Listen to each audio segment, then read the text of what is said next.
Hi, can you hear me? Hello? Hi, Phil. Hi, who's that? It's Jill.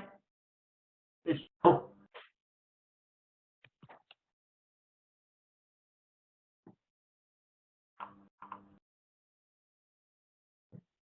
Hi, Jill. Can you see my ugly face at the side?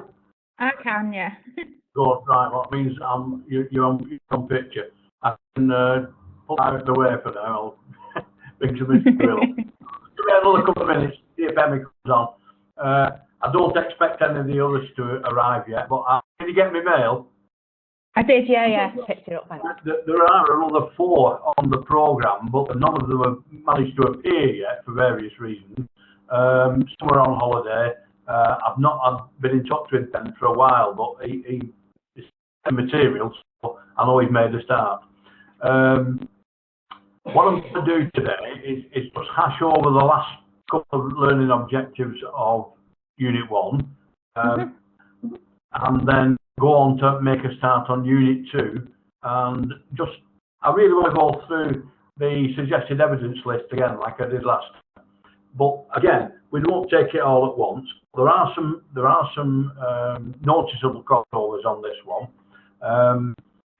and again, it will depend on what you've written in Unit 1 as to whether it will be a full crossover or whether you may need to add some material.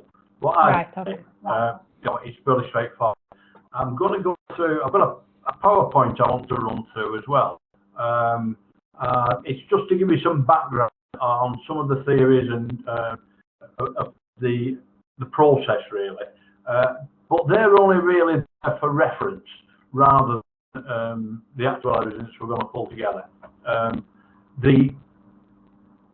I said before, right at the start, a lot of the questions in the following units look the same, but they've got a slightly different inference, or they're weighted a slightly different way, which is that if you've got the top of you put in answering some of that Unit 1, you may have covered it already.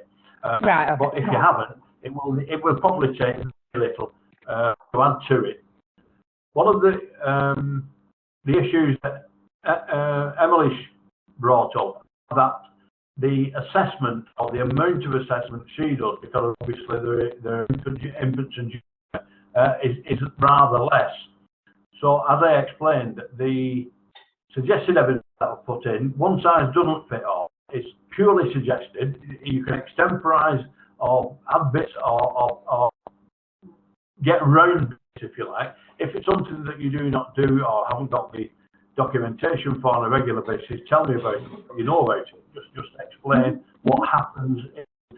Some of the assessment processes that it mentions to somewhere, I'm not to it yet, but we will do. It looks at the evidence being valid and being attributable to the student and so forth. But were that in a classroom situation, then it's going to be valid. It's going to be attributable to the student. But we have the situation here now. You will send me some work, and I will ask you to sign a sheet somewhere at the end of it to say that this is a true representation of your work, and it has all been completed by you, and sign and date it. And that is all I do to assume that, if you understand. So there are lots of different ways that are different circumstances that can change where you actually deliver the material, or change the way you will explain it. Right. Some of it will be from theory of what you learned, others will be from general practice that you do on a daily basis. So literally, that will. Oh, what's happened here? Stop straight through. Got something.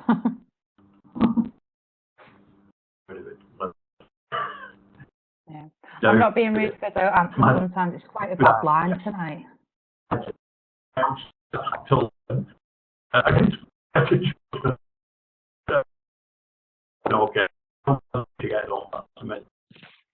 The problem is, I explained this a number of times.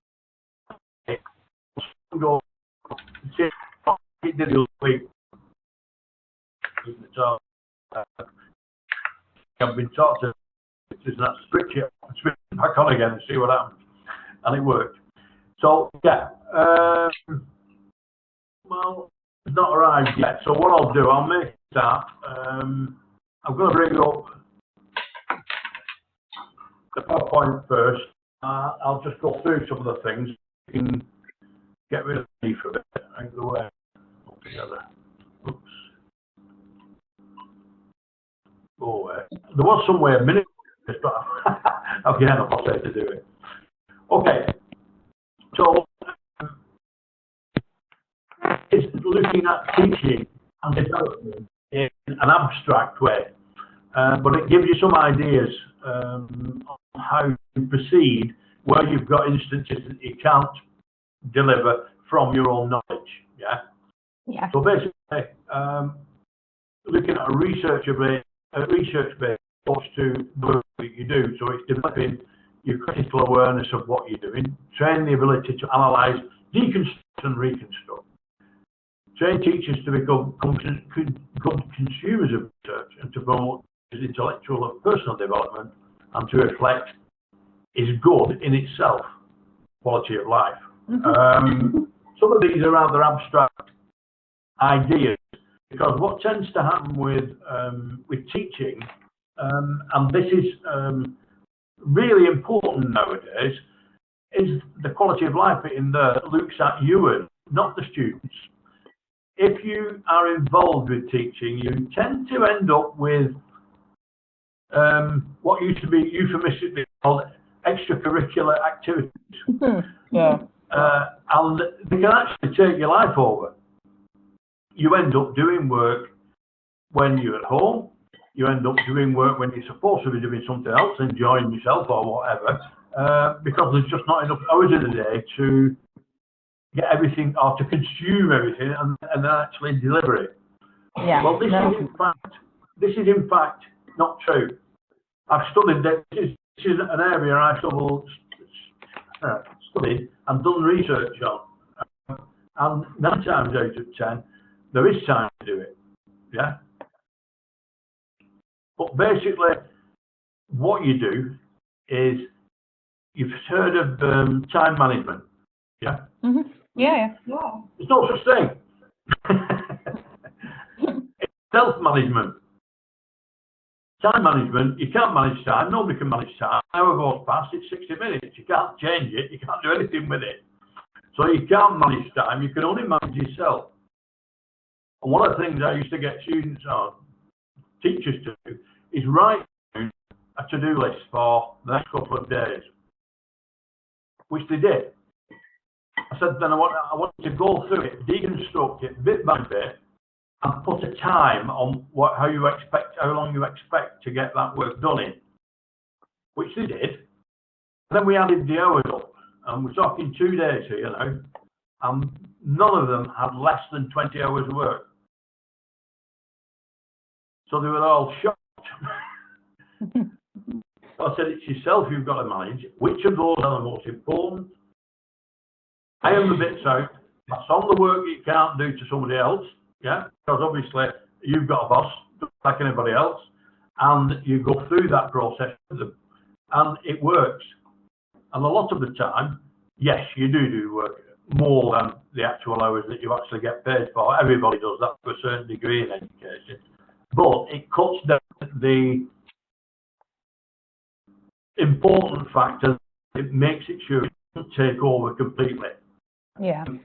This is especially important when you are doing something like this, because you've got this work to add into it as well. All right, yes, it's over a given period, but it intrudes on your general quality of what you're doing, the quality of the rest of your life, not just the work aspirational part. So it's important to reflect on that and always make sure that, I mean, to be honest, I was always the first one to put my hand up. If somebody says, oh, can you do such and such a thing? I've gone, yeah, okay, I'll go on that. And it becomes a natural response, but it has consequences. And it's only after a while you begin to realise what those consequences are and start to modify your approach, I'll put it that way, as to what you do. And to actually, if you reflect on that, you'll find that trying to push too much in starts to have an adverse effect on the things that you do and the things you want to do well.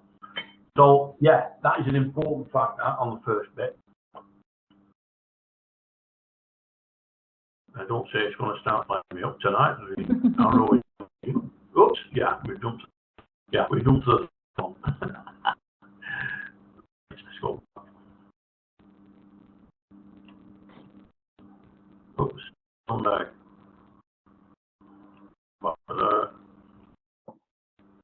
Whoa, where's it gone now?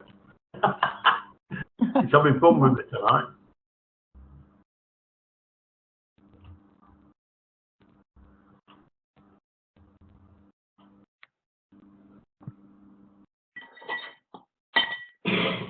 To the next one.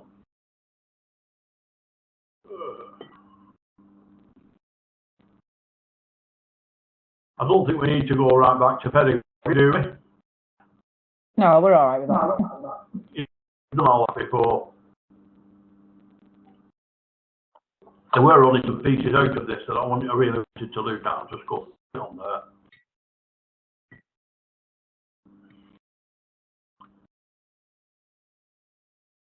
Right. Carrying on from what I've just been saying, really, it's tend to accumulate a growing reservoir of experience that becomes an increasingly rich resource for learning. Readiness to learn becomes oriented increasingly to the developmental tasks of social roles. The time perspective changes from one of postponed application of knowledge to immediacy of application. Accordingly, their orientation towards learning shifts from one subject-centeredness to one of performance-centeredness. This is how you actually develop yourself. As you gain more knowledge and experience, you become a resource of learning in yourself. And that readiness to learn, as I said, if somebody can you do it, you put your hand up and say, yeah, because you want to develop yourself. But it also has a developmental effect on all the roles as well. I think of something I could, an example I could give you for that is that for many years I was an engineer, and in that time I was also a union representative. So that before I became a teacher, my ability to negotiate, to speak to people, to stand in front of a big crowd and deliver information was already learned in a very big way. I realised that, of course, later, but then it was. And it affects the way that you do things, and then because of that, you have to get involved in union activities outside the normal place of work, so that you get involved in branch meetings and dealing with that area as well, which led on to actually, as I didn't resign from the union, I became a paid-up life member, so I don't have to pay subs anymore. So I joined the Labour Party instead. So I'm actually a functioning member of the local party exec. And again, it's because of the skills and knowledge that I've learned over the years that have put me into those roles, because people can recognise you've got something to offer. It's really simple as that.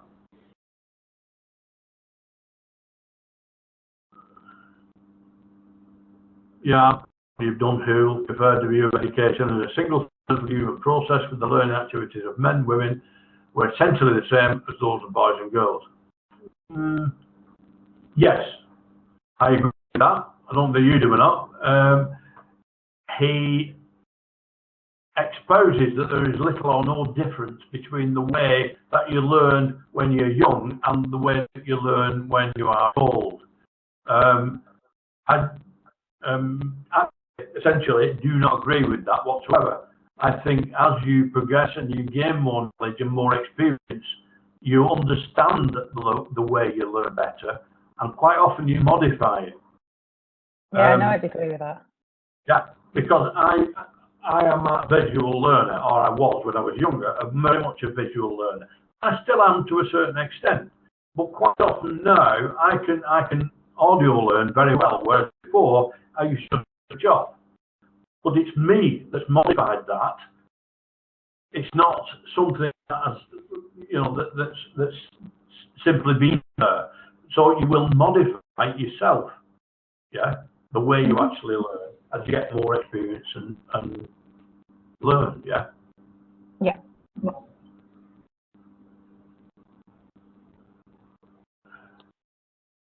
Well, I'll tell you, there's a difference for me. So the goal of education should be self-actualization, yes. Plus the learning process should involve the whole emotional, psychological and intellectual being. Yes, I will have that. The mission of adult educators is to assist adults to develop their full potential, and is the teaching methodology is used to achieve the end. Now that's true. Now I'll go with that because a lot of the time with adult education, have you had any experience of adult education? Well, no, mine it's all sort of post 16, right, 16 so to 19. with usually children and young people at the moment. Yeah. I've had considerable amount of experience working with adults, and what you find is the ones that have decided they want to learn will put themselves wholeheartedly into it, but they do need, or the underdog, the teaching methodology is really important in this stage because you really have to find out how best to learn and the way that you can actually then deliver the material to them to make sure that it's fully understood. One of the, an example I can give you of that is that, it's a long time ago now, it's round about 1987. NVE started to be brought into adult education as well as just for young people, apprentices. And what was found quite quickly was that the audience that you were aiming at had, let me say, limited educational experience prior to going into higher education or further education. And the language that was used in the instructional material was beyond the capability in a lot of cases. Basically, they got the audience wrong. I was involved in that initially, and I wrote a number of units for basic engineering practice in plain language. It was then taken over by an academic group who then wrote up the whole programme. And unfortunately, they decided to use the plain English that most of us had used because we weren't intellectuals, we were skilled tradesmen, qualified engineers. We were people with some educational background, but not at the level, not at university level anyway. And unfortunately, they then used the language they would normally use, which was completely beyond the people that they were actually aiming at. So it didn't work. And within a very short space of time, a group called the Plain English Group, I think they're called, got hold of the material and they actually tore it to bits. And they were told to go away and rewrite it in plain English. Basically, they did. And it made a much better job. And again, the methodology is all important with adult education.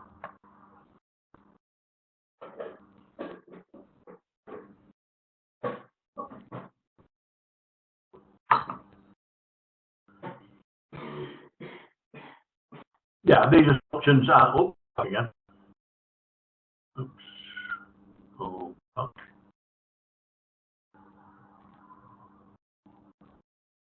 Why is it doing that to me? Over.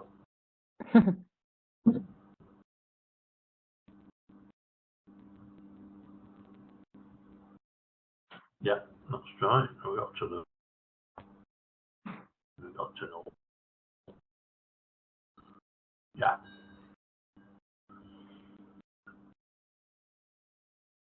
Again, characteristics of learners, and I wanted to look at adult learners and youth learners.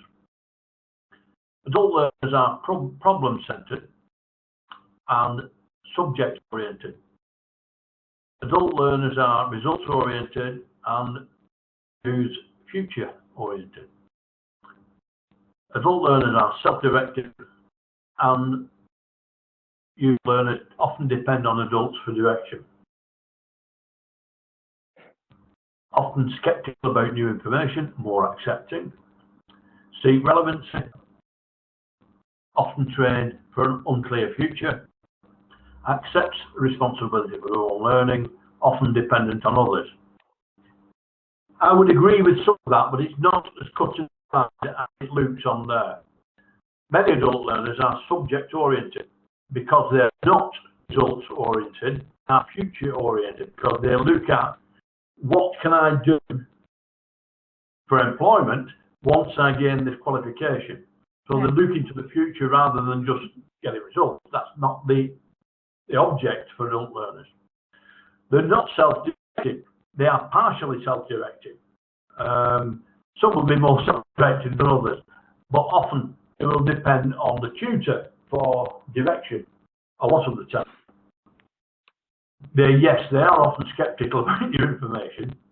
Young people are more accepting. They do see relevancy,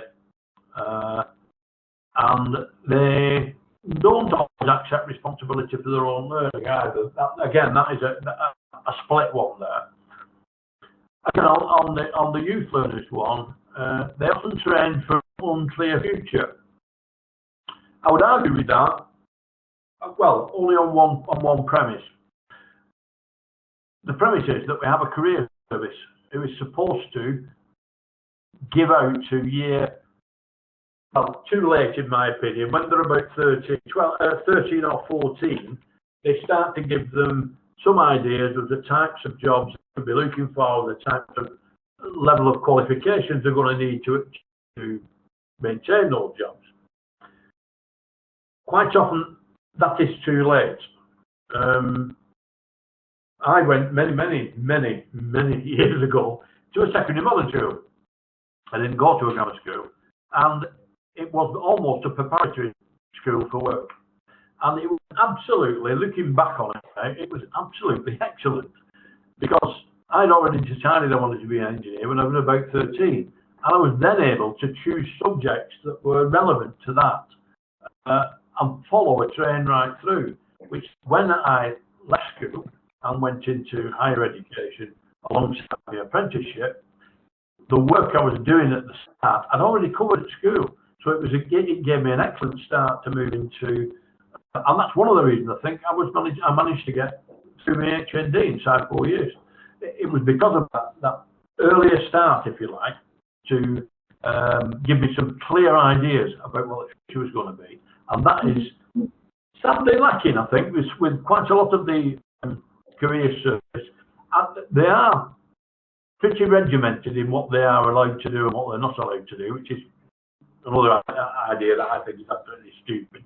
A lot of people in the careers department have got some brilliant ideas, and quite a lot of them agree with me that they should be looking at 11, 12, and 13 in terms of what the future holds, rather than last minute, as I call it, 14, 16, when they're about to leave. A lot of them have got absolutely no idea what the world of work's about. No, a lot of them have absolutely no idea on the discipline they're going to have to adopt, that they do not, or it is not insisted on in school, or at least not to the strength that it should be, because if you don't turn up for school or you turn up late, you get reprimanded. But that's about as far as it goes. If you turn up late for work a couple of more times, you find you haven't got a job. It's a hard world out there, and they're not prepared for that. And this is an issue that I've been working on with a lot of people for some time now, certainly in my own area around here. And it's beginning to have a lot of ears, because we are failing to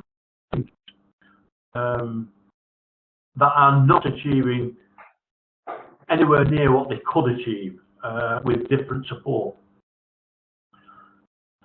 Anyway, I will get to my high horse now. Move on to the next one. "12 principles for adult learning. Needs assessment. Safety in the environment and the process. Creating context for learning that can be made safe." Now again, this is adult education, and it doesn't actually resolve some of the problems you get within schools. But if you go to look at relationships between teacher and learner, sequence of content and reinforcement, practice, action with reflection and learning by doing, respect for learners and decision makers, ideas, feelings and actions, cognitive, affective and psychomotor aspects of learning, immediacy of learning. That is something that applies across the board. You've got to follow exactly the same processes as a teacher with the relationship you have with your students in class. And that doesn't really matter what age they are. Number 7, which I think is probably one of the most important ones on there, yeah? Ideas, feelings, actions, cognitive, and the psychomotor effects of learning.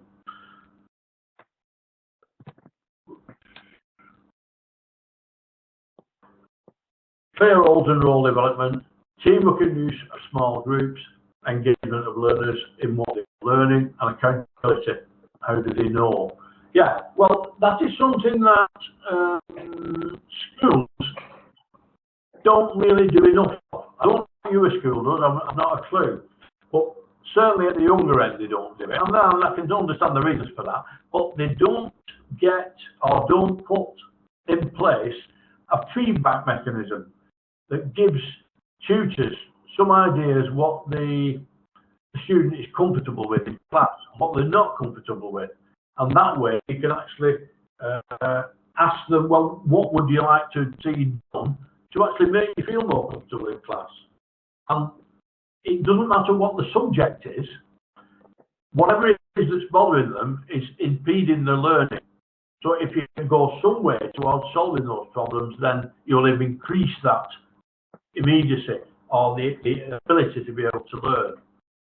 Yeah, that is something we've started to do more of now. Certain subjects are in themselves, and then we have a... Absolutely, I found it absolutely illuminating when I started to get actual written feedback. We then went to, after a while, to round a discussion table. This is for small groups. I have probably on the higher education courses only got probably 5, 6, 7 learners at most, and I was able to discuss as part of a group what they found more boring in the lessons, what they found they were getting advantage from, and why.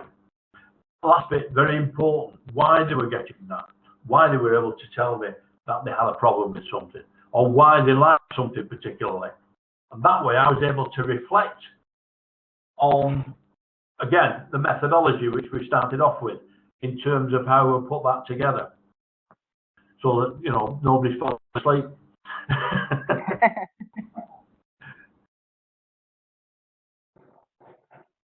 I don't think the difference in base beliefs, mental models.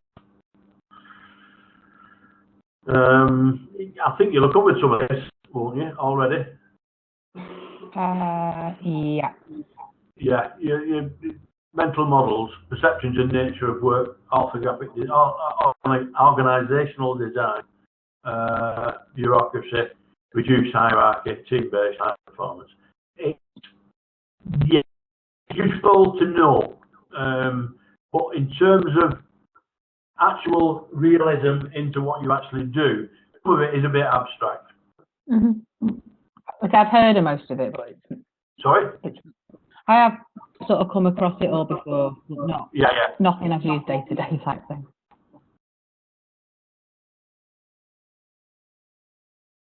But we go back to diagnosis of needs, mutual and self-diagnosis is important, and that's part of the reflective.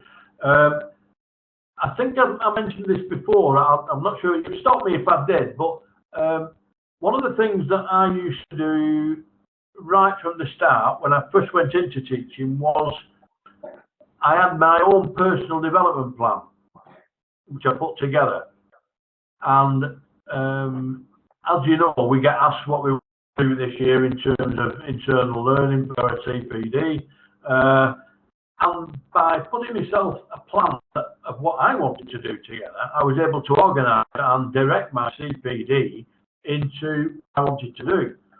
Because I found that if you do that, it actually gets done.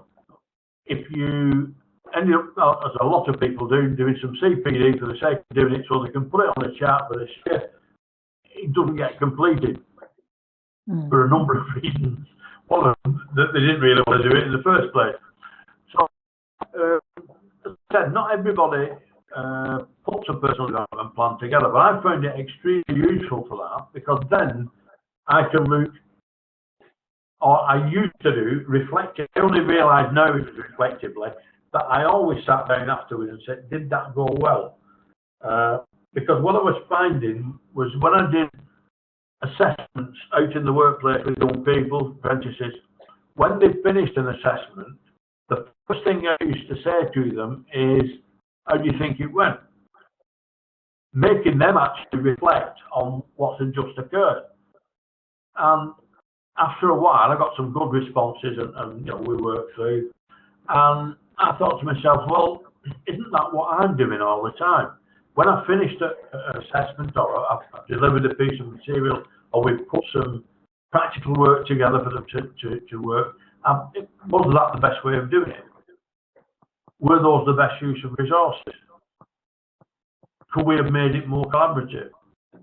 There are all sorts of things in there that you can question yourself on afterwards, and it's really good. It does actually work. But nowadays, reflective learning, or reflective learning for the teacher, is an accepted form of moving forward.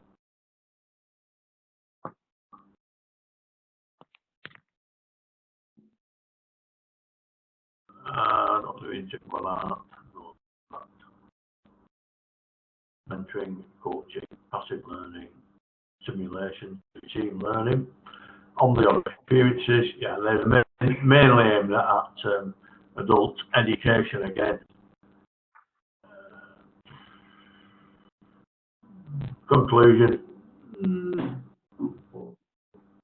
It's a mixture. That's my conclusion. Yeah. It's not as cut. It's nowhere near as cut and tight as I put it. Right. What I'll do is I will go down. Go down. Better. And then we'll bring up.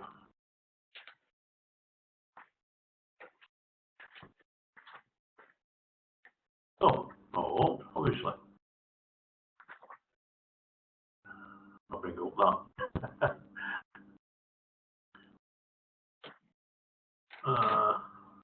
Right. Where have you got up to with Unit 1? Just remind me again. I was reading your stuff this afternoon. Have you finished 7? No, I've got. Well, I don't think I put it on. I've got stuff for 7 that I was working on that I've not added onto the file. One of the only things I was going to mention really on Unit 1 was LO6 doesn't need to be as personal. It can be experiential, it can be theoretical for Unit 6, because it covers some of the things that you may not be a conversion with. That's something that you don't do very often yourself. It covers the assessment process and things like that. And also, it refers to things, 6.3, I think it is, where you did 2 or 3 questions on there. And that was one of the things, that was what it was. I mentioned at the start where it asked for, how do you know whether something is sufficient, it's authentic, and all the rest of it. That goes in there as well. That is 6. But, 7 mainly is, if you've got records and you've got a plan together for 7, that's fine. If you've not, write about it, that's all.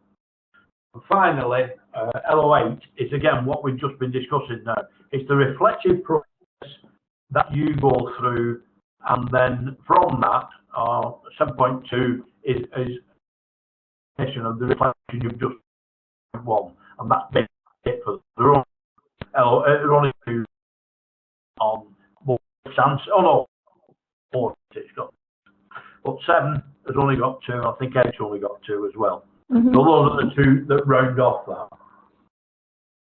So we've got you 2, developing teaching, learning and assessment in education and training. Sorry, Phil, I've put some of the stuff that would probably go in 7. I think I've put in 5 in terms of examples of feedback and marking and stuff. So. Yeah. Well, that's literally all you have to do with those 2. It's not a great deal of work, those last 2. They're only probably a couple of paragraphs each. That's all. I'll cover those completely. Okay. So, developing teaching and learning and assessment in education. That is not really much different to Unit 1 by the sound of it. So it really carries on from 8, where you've done the reflection. And it says now, be able to investigate practice in your own area of specialism. Analyse the application of pedagogical principles in your own area of specialism. Evaluate the effectiveness and use of creative and innovative approaches in your own area of specialism. Now, these can be quite personal and experiential of yourself. I was going to give you an example. There was an inspector that I was going round with, and we went into a school in London, and he said to the teacher, "Have you got your lesson plan for today?" And he said, "No." It sort of went, "Oh," I took his breath away a bit. He said, "What we do," he said, "we've got a group of 8 foreign students. I take them out and we go on a walk round and we look at various sites locally at the school, bridges, monuments, all of that sort of thing, and get them to take notes. It's an English class, so what we do when we come back is after lunch they sit down and from the notes and by prompting they write a piece on what they've done today." So the inspector went, "Oh, right." So he wasn't very sure. I just said to the inspector, "I think that is excellent." I said, "He's just told you the lesson plan now." And he's told you what they're going to be doing and when they're going to be doing it. So what more do you want for a lesson plan? And the inspector looked at me and he said, "I hadn't thought about it like that." I said, "Precisely." I said, "You get hidebound behind your list of things you've got to tick off." I said, "And that's not what true inspection's about." I said, "Anybody can tick things off a list. It's about looking at what's actually happening and does that fulfill the principles of what you're trying to do?" And he said, yeah, I'll go with that." And the teacher was like, beaming across his face. I imagine. Yeah. So sometimes it takes a second pair of eyes to look behind and say, "Well, what's happening?" He's got a plan. For me, as soon as you have to explain what you're going to do, he's got a plan. He's not just turned up here and decided we'll do some English. He's thought about exactly what he was going to do. And it was interesting to the students because they were all foreign students. They hadn't been in London, they hadn't lived there very long, and they needed to find out what some of the things were about. Yeah, that was important as well. So he more or less said how he was actually going to do it, his methodology. So it was fine. So again, looking at your own practice, your own area of specialism, which is junior and infant, or junior and moving up into senior, it can be a particular specialism. Some teachers I've had on board are teaching music in a music school, but not just music. You've seen these, they've been doing, bands have been doing recording sessions. They've shown the sound guy in the box with all those sliders going up and down.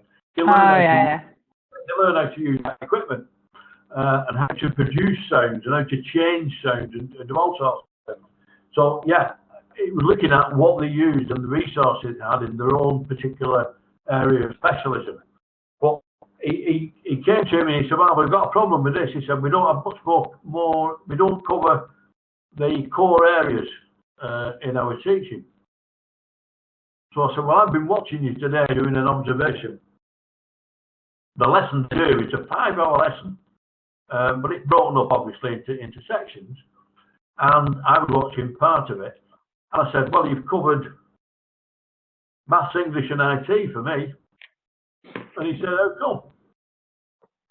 So I said, "Well, you did a session for 20 minutes this morning on time signatures, how they worked and how they interacted with the rest of the rhythms, and what polyrhythms were." "Oh yeah, I hadn't thought about it like that." And then I said, "English, they've got to do a write-up on everything they've done." Yeah.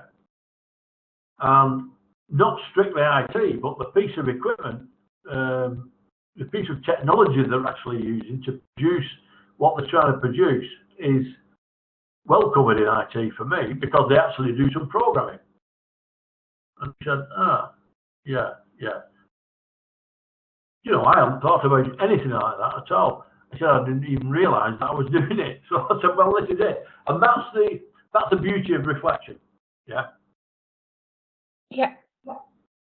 So be able to investigate own practice, analyse the application of pedagogical materials in own area specialism, and evaluate the effectiveness of the use of creative and innovative approaches in own area of specialism. Well, the example I gave you there was a really good example of 1.2 there, wasn't it?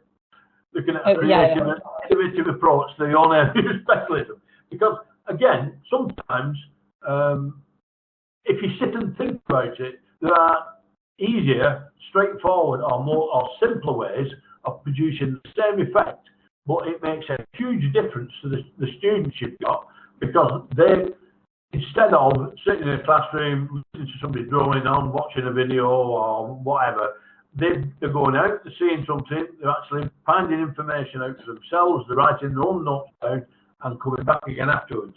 And most of these students, they were probably only just what are adult students. They were 16, 17, I think the oldest one was 18. But yeah, it was a good method for them. I'm not going to go beyond 1.2, which is be able to apply theories, principles and models of learning, communication and assessment to planning inclusive teaching and learning. I'm going to bring up, I hope. Oh yes, it's here. You remember the first one I did for Unit 1? Yeah, I had a quick look at that one before. Well, this is something similar for Unit 2. So basically, be able to investigate practice, analyse the application of pedagogical principles in your own area of specialism, analysing the teaching principles you use in your teaching day-to-day situation, using the theories presented as a reference. Yeah. Yeah. So you can mention some of the theoretical persons that have made on the full version of the PowerPoint is for you to have a look at as well. If you want to go back and have a look at some of those, it'll give some specific theories, not the fearful that we looked at there. It gives you more as well. But yeah, evaluate the effectiveness and use of creative and innovative materials. Evaluate using detail from your lesson planning and schemes of work, and explain basically on from there how those are, or how you feel those are creative and innovative, or how you think they could change to become more creative and innovative. So again, this is that reflective bit again. Evaluate what you do. Is it good? Is it innovative? Is it creative? Could it improve? Yeah. So look at what you do already, and then extemporize on that basically. 2.1, use initial and diagnostic assessment to agree learners' individual goals and learning preferences. That's almost a complete replica of cross-reference Unit 1, learning objective 2.3, 2.4, but make sure you included learning styles.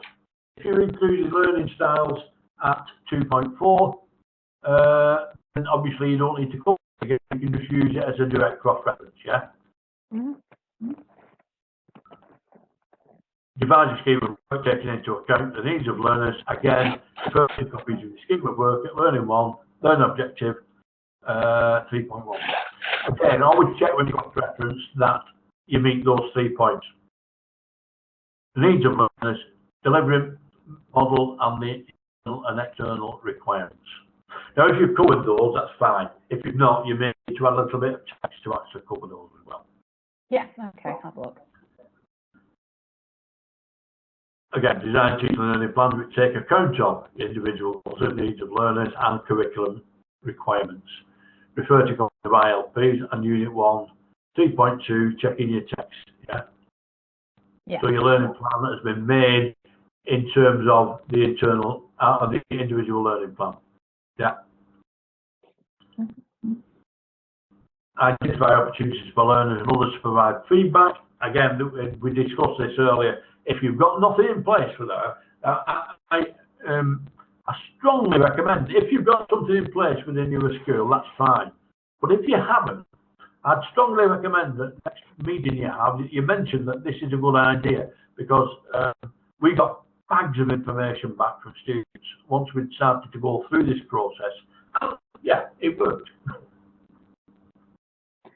So where we're well, again, reference LO1 3.5, but noting to learners and others. Yeah. Yeah. What are we saying by and others? What would that be? Yeah, that's the bit that's added in from before.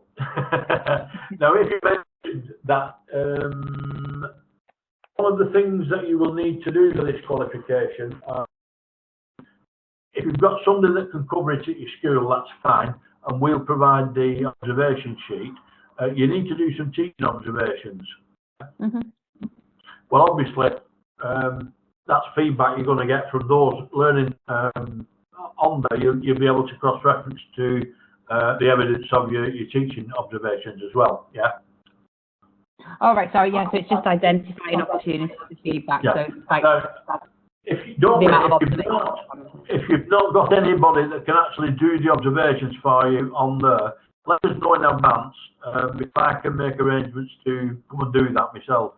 If it's no, fine. It just needs to be somebody that's qualified. Oh yeah, yeah. Yeah, no, that's not going to be a problem. No, it does need to be somebody that's a qualified teacher. Yeah. Yeah. Because they know they will look at there are prompts on the observation form. The observation form is 2 pages, but it's quite easy to follow because it basically splits the thing down into sections and asks, did the teacher do this, do that, yes or no?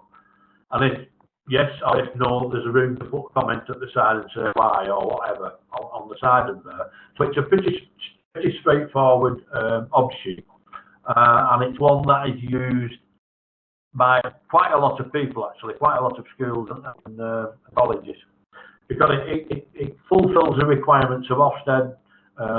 They have certain requirements on observation sheets and things like that, so it fulfills all those as well. So if you want, I can send you one to have a look at. Oh yeah, that'd be great, thank you. I'll send you one you can have a look at, and then it really all it needs is a qualified teacher or somebody with experience of doing observation work, an assessor, yeah, somebody of that nature, that experience of doing that. You'll see how straightforward it is when you get the sheet anyway. I don't need to build for that any further. Great.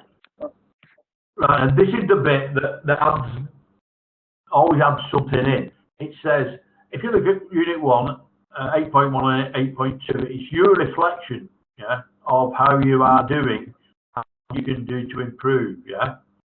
This says that you need to take account of theories, principles, and models of learning, communication, and assessment. Now, if you're taking into account these at there, fine, but in my experience, it's unlikely that you will have. You just might have, I don't know. You may be a lot cleverer and quicker at me pick things up. No, I haven't. If you've not, then add it here. Don't add it to the LO1, add it here. Right. Because it's very specific. If you on any of this, if you follow what the assessment criteria is asking for, you'll not go far wrong. But there are sometimes, when you read some of these, they are, hang on, what is it actually asking? If you're not certain, drop me a line, yeah, and I'll send you a prompt. But again, 3.1, analyse series of behaviour and management. What it is, there is a piece I've written on this, and I think well, I know it is. It's on the Moodle.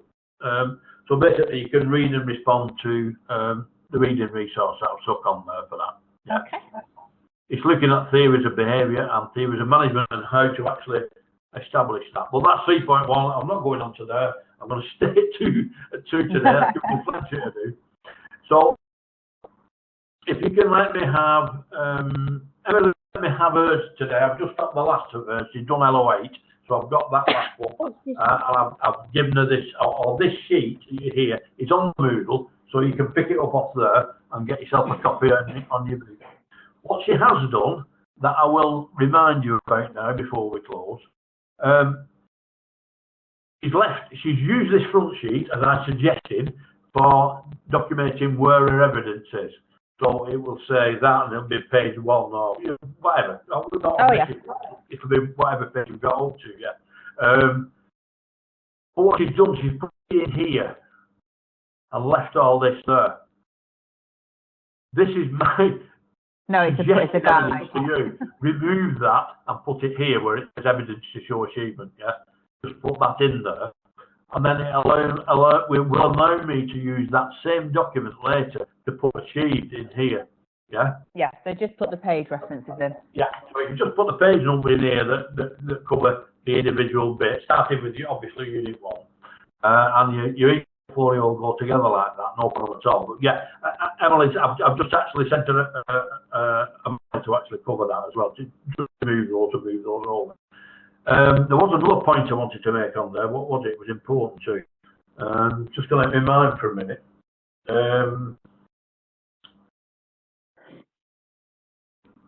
Never mind, it'll come back to me. I'll probably drop you an email letting you know what it was. Yeah. Okay. Yeah. You'll remember as soon as you log on. Yeah. But, that was only what it was. It's just come back to me now. Right. When you send me any work to have a look at, just send it in an ordinary Word document, please. Emily just sent me something in Word, something or other that I've never heard of, and it won't let me annotate it. So, the ordinary Word documents, you've got your review button at the top, yeah? Yeah. And I can just review there and just highlight something and just click on a note. Yeah. And the other thing to remember, if you send me some work and it does need some additional adding to it, when you send it back to me with the added bit, just highlight the background around where you've added it, then I know I can go straight to it. Yeah. It's just my preference, so I can go straight to something. I don't have to read through stuff that I've already done. Yeah. Okay. Lovely, thank you. Are you alright is it okay if I send you, because it's near enough done, I'll send you it all by the end of the week, and then I'm away for a week then. So I'll drop you an email when we get back. Do this at your own pace. There's no rush. I'm just conscious that you're going to be away for a couple of weeks. You just send me that'll box off unit 1 and we can move off into unit 2. Oh yeah, I'd rather have that finished because we're finishing school this week as well, so I'd rather get one out of the way and then work on that. Super. Okay then. Anyway, thanks for joining your attention tonight. Well, that's been illuminating. Yeah, no, that's great. Again, if you've got any questions, don't worry, just give me a drop and I'll go from there. I will do. Lovely. Okay. Bear in mind as well, I'm not actually going away on holiday till Christmas this year, but I will be taking a few days here and there. So sometimes I usually have my phone with me. If you send me a mail and I haven't responded for a day or two, I will probably be no more than another day before I do. I don't miss emails. I pick them all up. Just that I may have been away. I think Emily sent me something on Friday, but I'm away for a couple of days over the weekend. And she was, have you got my mail? No, it'll be all right. I won't chase you up. Okay. Oh, lovely. Thanks very much. I'll speak to you when we get back then. Okay, have a good time. Enjoy yourself. Thank you. Cheers. Thanks, Bye. Phil. Bye. Bye-bye. Bye.